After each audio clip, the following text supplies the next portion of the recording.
The moment I opened that door, my marriage ended. Standing in the doorway of a luxury penthouse bedroom, eyes widen, her breathing catches in her throat. On the silk sheets, her husband Daniel Carter, the man she defended through every scandal, is tangled with her best friend Chloe Matthews. Daniel doesn't even look shocked. Instead, he smirks like it's nothing. Daniel, you should have knocked, Emma. Emma's heart pounds so hard it hurts. Her phone slips from her hand, hitting the marble floor with a sharp clack. He stumbles back, but Chloe sits up smug. Chloe, oh, Emma, I guess he finally got tired of your boring little wife act. Emma can't breathe. She turns and runs, not even noticing the red wine staining her cream dress as she rushes to the elevator. After 10 years, he betrayed me, but this isn't the end. Rain pelts against the car windshield. Streetlights blur through Emma's tears as she drives aimlessly through the city. Her phone buzzes again and again, Daniel's name flashing, but she doesn't answer. She just grips the steering wheel until her knuckles turn white. Her mind replays every moment. The night he stayed up with her while she studied for her master's degree. The time he drove 2 hours in the rain just to bring her soup when she was sick. And now, this. Next evening, she forces herself to attend a Carter family dinner. Daniel sits across from her like nothing happened, sipping his wine. Then, in front of everyone, he casually says, Emma and I have decided to separate. It's for the best. Gasps echo around the table. Emma's fork freezes halfway to her lips. Emma, what? Daniel, I'll be filing for divorce next week. Oh, and I've asked Chloe to move in with me. The humiliation burns like fire in her chest. Her mother-in-law exchanges a glance with Daniel's sister, whispering behind her hand. Emma forces a smile, though her hands tremble under the table. Emma, then, I guess, there's nothing more to discuss. That night, Emma sits in the dark on the floor of her apartment, the divorce papers in her lap. She hasn't eaten all day. Her best friend, her other best friend Sarah, calls, but Emma lets it go to voicemail. The rain outside grows heavier. She finally breaks, sobbing quietly into her knees. Her voice cracks. Whisper. Why wasn't I enough? Morning comes. Emma wakes up on the floor, eyes swollen, hair tangled. Her phone buzzes, a notification from a news app. She clicks it. Headline, Carter, group to announce CEO's engagement to Chloe Matthews. Something shifts in her eyes. The pain is still there, but it's burning into something else, something sharper. She walks to the bathroom, stares into the mirror and whispers to herself, You want to destroy me, Daniel? Fine. But I'll take everything you love. First. 2 weeks later, Emma walks into a charity gala, one she helped organise, wearing the same elegant black gown she'd picked with Daniel months ago. The moment she enters, whispers ripple through the crowd. A woman's voice cuts through the low hum. That's her, the wife he left for Chloe. Emma tries to hold her head high. When she reaches the red carpet photos, she freezes. Daniel and Chloe are already there, holding hands, smiling for the cameras. Chloe's wearing the engagement ring Daniel once promised Emma would be hers. As they pose, Daniel glances at Emma and kisses Chloe's cheek, slow and deliberate. Flashbulbs explode, capturing Emma's stunned face right beside their embrace. The next morning, Emma meets Sarah, her last trusted friend, for coffee. But Sarah's eyes are distant, her smile forced. Emma, you're the only one who hasn't treated me like a joke. I need someone in my corner right now. Sarah stirs her coffee, avoiding her gaze. Sarah.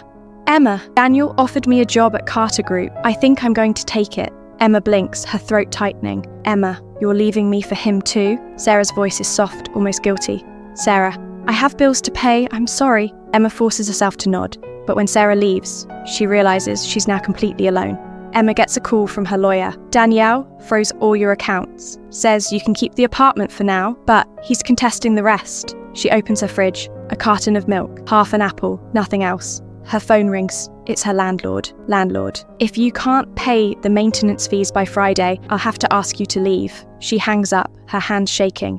Her once perfect life, designer clothes, charity luncheons, weekend getaways, has crumbled into empty cupboards and eviction threats. It's midnight. Emma sits on a park bench in the cold, her phone dying, her bank account nearly empty. She stares at the glittering Carter Group headquarters in the distance. Her lips tremble as she whispers, Emma, you took my love, my friends, my dignity, but you haven't taken me yet. The wind cuts through her coat, but she doesn't move. Her tears stop. Her eyes harden. Just as she's about to leave, a sleek black car pulls up. The window rolls down, revealing Alexander Carter, Daniel's estranged younger brother. Alexander, looks like you could use a ride, and maybe a partner in revenge. Emma studies him, wary, exhausted, but curious. For the first time in weeks, a flicker of something other than pain appears in her eyes. The car door swings open. Alexander leans back in the driver's seat, perfectly composed in a dark, tailored suit, his eyes sharp like he's already calculated 10 moves ahead. Alexander, get in. Emma, you look like someone who's got nothing left to lose. Emma hesitates. Emma, and why would Daniel's little brother suddenly care about my problems? Alexander smirks, a flash of bitterness crossing his face. Alexander, because he took something from me too, and I plan to take it back, but I can't do it alone.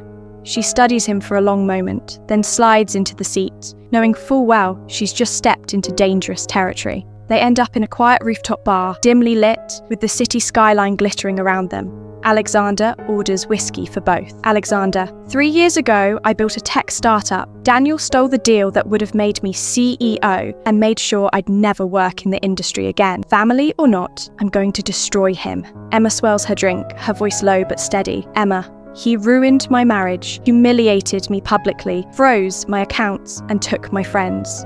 So tell me, Alexander, what's your plan? His smile is slow and dangerous. Alexander, simple. We hit him where it hurts most, reputation and power, and we start with his precious Chloe. Emma's grip tightens around her glass. Emma, I'm listening. Before Emma can join fully, Alexander tests her. He slides a small USB drive across the table. Alexander, this has footage of Chloe with another man. If you can plant it in Daniel's office without getting caught, we'll talk about the next step. Emma stares at it. Breaking into Carter Group's HQ means walking straight into Daniel's territory. Her voice trembles, but not from fear. Emma, I'll do it. 2 days later, Emma dresses in her most unassuming outfit. Simple jeans, a beige coat, hair pulled back. She walks into Carter Group headquarters like she belongs, every step echoing in the marble lobby. She passes employees who pretend not to recognize her, but she catches the smirks, the whispers. Her palms sweat as she approaches Daniel's office. The secretary eyes her coldly. Secretary, Mrs. Carter, oh, wait, Miss whatever you go by now. Do you have an appointment?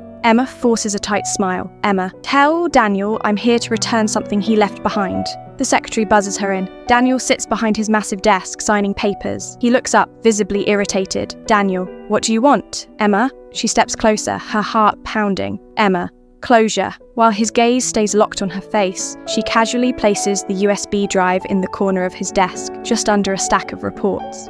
She turns to leave, but before she reaches the door, Daniel says softly, Daniel, you'll regret coming back here. Emma doesn't look back. Emma, no, you will. Later that night, Emma meets Alexander again. He's leaning against his car, watching her approach with an approving smile. Alexander, you didn't get caught. Impressive.